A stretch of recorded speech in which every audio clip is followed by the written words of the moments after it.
Good morning, everyone. Welcome to A Spine. This is Shivani Saxena. Hope you are very well. So, morning के 7 o'clock हो चुके हैं और आपके current affair का टाइम हो चुका है। उससे पहले हम लोग बात कर लेते हैं। आज है 14/1/2022। आज मकर संक्रांति है। आपको और आपके परिवार को IS पॉइंट की पूरी टीम की तरफ से मकर संक्रांति की हार्दिक शुभकामनाएं। अब हम लोग चलते हैं और जान लेते हैं आज के करंट अफेयर के बारे में। देखिए, अगर आप चाहें तो आप इसको नोट भी कर सकते हैं। काफ़ी इम्पोर्टेंट न्यूज़ मैं आपको यहाँ पे बताती हूँ। आप यहाँ पे पहली न्यूज़ के बारे में देख पा रहे हैं कि पंत ने रचा इतिहास, दक्षिण अफ्रीका में टेस्ट को जड़ने वाले पहले भारतीय विकेट कीपर बने।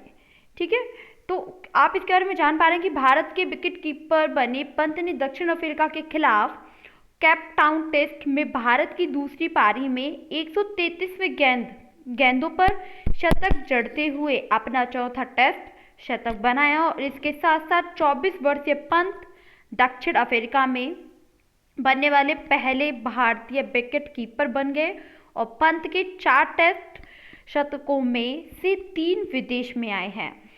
ये बहुत ही अच्छी बात है और ये न्यूज़ काफ़ी इम्पोर्टेंट है। आप इसे नोट कर लीजिए और इसे याद भी रखना। ठीक है, चलिए आगे चलते हैं और जान लेते हैं कि ईरान समेत 8 देशों ने बकाया न भुगतान करने की वजह से यूएनए में खोया मत का अधिकार, वोट देने का अधिकार उन लोगों ने खो दिया। क्यों, आइए जान लेते हैं इसको डिटेल्स में। संयुक्त राष्ट्र के महासचिव एंटोनियो ने क्या किया है कि मंगलवार को बताया कि कुल देशों ने बकाया भुगतान नहीं करने पर संयुक्त राष्ट्र में मतदान का अधिकार खो दिया है। इन देशों में ईरान, सूडान, आपका बहुत सारे इसमें देश हैं। टोटल 8 देश इसमें माने गए हैं और 8 देशों ने क्या किया है कि बकाया नहीं किया है और बकाया नहीं करने की वजह से क्या हुआ है, बकाया नहीं करने की वजह से इनको मतदान अधिकार खोना पड़ा। देखिए, यहाँ पे आपको बताया गया है कि ईरान को 18 बिलियन मतलब 1.36 अरब राशि का भुगतान करना है अभी भी। ये काफ़ी इम्पोर्टेंट न्यूज़ है कि कौन कौन से 8 देश हैं, आप यहाँ पे देख पा रहे हैं। और इन्होंने क्या खोया है, इन्होंने मतदान का अधिकार खोया है। क्यों खोया है, आप सभी लोग जानते हैं, क्योंकि इन्होंने क्या नहीं किया, इन्होंने भुगतान नहीं किया, तो इसीलिए इन्होंने ये अधिकार खो दिया। चलिए जान लेते हैं आगे। गुजरात में बनेगा स्टैचू ऑफ यूनिटी का सबरी धाम जोड़ने वाला गलियारा। आखिर ये यहाँ पे क्या है, देखिए यहाँ पे आपको बताया गया है कि गुजरात सरकार ने नर्मदा जिले में स्टैचू ऑफ यूनिटी नांग से सबरी धाम को जोड़ने के लिए 218 किलोमीटर लंबे गलियारे का निर्माण के लिए, आपको पता है यहाँ पे कि 1670 करोड़ रुपए का बजट को मंजूरी दी है। राज्य सरकार द्वारा जारी एक आधिकारिक में ये कहा गया है कि गलियारा शतुतारा, सापुतारा, शबरी धाम, सोनगढ़, उकाई, देवमोगरा, अरवानी को ये जोड़ेगा। ये काफ़ी इम्पोर्टेंट न्यूज़ है कि यहाँ पे स्टैचू ऑफ यूनिटी को बनाया जाएगा। ये किससे कहाँ तक जोड़ेगा, ये यहाँ पे मैंने आपको बताया। ये न्यूज़ आपको नोट कर लेनी है। नोट करने से ही काम नहीं चलेगा, आपको क्या करना है कि तब भी मैं आपको डेली का करंट अफेयर पढ़ाती हूँ, तो आप इसको मॉर्निंग का 1 घंटा देके इसको रिवीजन करते रहिए। ठीक है, तो चलिए आगे जान लेते हैं कि दुनिया की सबसे शक्तिशाली पासपोर्ट्स की ताज़ा जो सूची है जारी हुई है जापान में सिंगापुर शीर्ष पर। ये क्या है, सिटीजनशिप प्लानिंग फर्म, इसमें क्या गया है कि पार्टनर्स के अनुसार सिंगापुर और जापानी पासपोर्ट दुनिया में सबसे शक्तिशाली हैं और उनके नागरिक बगैर वीजा के 192 देशों में यात्रा कर सकते हैं। वहीं जर्मनी और दक्षिण कोरिया दूसरे स्थान पर हैं, जबकि अफगानिस्तान सबसे नीचे आता है। 60 देशों में बगैर वीजा के प्रवेश की अनुमति वाला भारतीय पासपोर्ट 83वें नंबर पे है, मतलब 83वें स्थान पर है।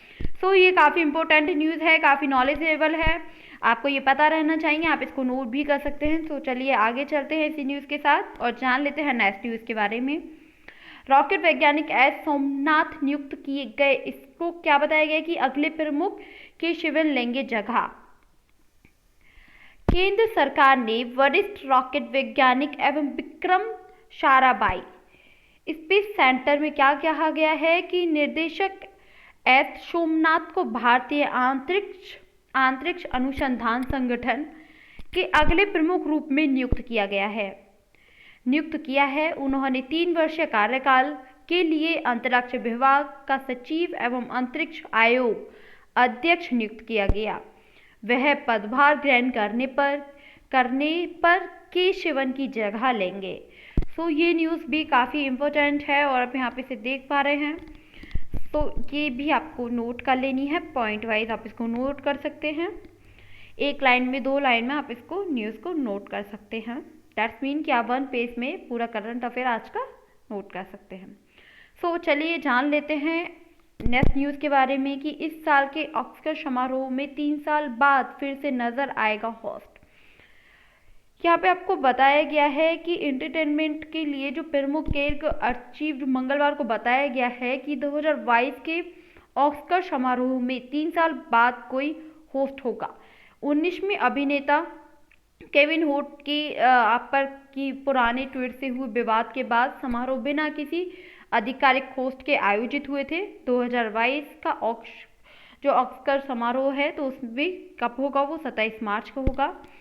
सो आप यहाँ पे देख पा रहे हैं कि विवाद के बाद काफ़ी जो समारोह हुआ था तो बिना वो आधिकारिक होस्ट के हुआ था, लेकिन अब वो 27 मार्च को होगा जो होस्ट होंगे उसमें। ठीक है, तो ये यहाँ पे आपको समझ लेना है इसमें आधिकारिक होस्ट इस बार होंगे, मे बी पॉसिबल। सो चलिए जान लेते हैं नेक्स्ट न्यूज़ के बारे में कि इसरो ने गगनयान मिशन के लिए क्रायोजेनिक इंजन का सफलतापूर्वक परीक्षण किया। ये न्यूज़ आपको बताती है कि भारतीय अंतरिक्ष अनुसंधान संगठन इसरो ने बुधवार को बताया कि तमिलनाडु में महेंद्रगिरी ने ISRO population complex of Gaganyaan mission के लिए 720 सेकंड की अवधि के लिए क्रायोजेनिक इंजन का परीक्षण सफलतापूर्वक किया गया है। गौरतलब है कि इसरो ने इस वर्ष स्वतंत्रता दिवस से पहले गगनयान प्रोजेक्ट का पहला मानव रहित मिशन लॉन्च करने का लक्ष्य रखा है। तो ये बहुत इंपॉर्टेंट न्यूज़ है, आप इसे नोट कर लीजिए तुरंत, और इसको साथ के साथ आप इस न्यूज़ को याद भी रखेंगे। ज़्यादा न्यूज़ मैंने आपको यहाँ पे नहीं बताई हैं। देखिए, मैंने आपको बताया कि पंत ने इतिहास रचा है, वो भारतीय पहले विकेट कीपर बने हैं। ईरान समेत 8 देशों ने क्या किया है, यूएनए में खो दिया अपना मतदान का अधिकार। ठीक है, मतदान का अधिकार खो दिया है। 3rd पे हमने गुजरात के बारे में बात की। गुजरात में यूनिटी ऑफ स्टैचू की मूर्ति बनेगी। ठीक है, स्टैचू बनेगा, तो यहाँ पे हमने इसके बारे में बात की। दुनिया के सबसे बड़े शक्तिशाली पासपोर्ट के बारे में हमने बात की। तो हमने यहाँ पे 8 से 9 न्यूज़ के बारे में बात की है। तो काफ़ी इंपॉर्टेंट न्यूज़ थी। और देखिए, करंट अफेयर की बात तो मैं आप लोगों से कर चुकी हूँ। अब मैं आपको बताना चाहूँगी कि ओमिक्रॉन के जो केसेस हैं वो काफ़ी हद तक बढ़ रहे हैं। तो हमारी सेफ्टी हमारे हाथों में है। आप और अपने परिवार वालों का पूरा ध्यान रखिए। आप भीड़ वाले स्थान पे नहीं जाइए, जितना हो सके घर से कम बाहर निकलिए। डेट्स मीन कि आप फालतू में घर से बाहर नहीं जाएं। अगर कोई आवश्यकता के अनुसार आप घर से बाहर जाइए, लेकिन पब्लिक प्लेस पर अगर आप जाते हैं तो मास्क लगा के जाइए, दूरी बनाए रखिए। सो गवर्नमेंट का पूरा सपोर्ट कीजिए। चलिए चलते हैं, और जल्दी ही मैं आप लोगों के लिए कल का करंट अफेयर लेके आऊँगी एनालिसिस करके, जो भी इंपॉर्टेंट न्यूज़ होगी। तो करंट अफेयर की आप लोग टेंशन मत लीजिए, बस वीडियो को बिना स्किप के कंटिन्यू देखते रहिए। सो बाय बाय, टेक केयर।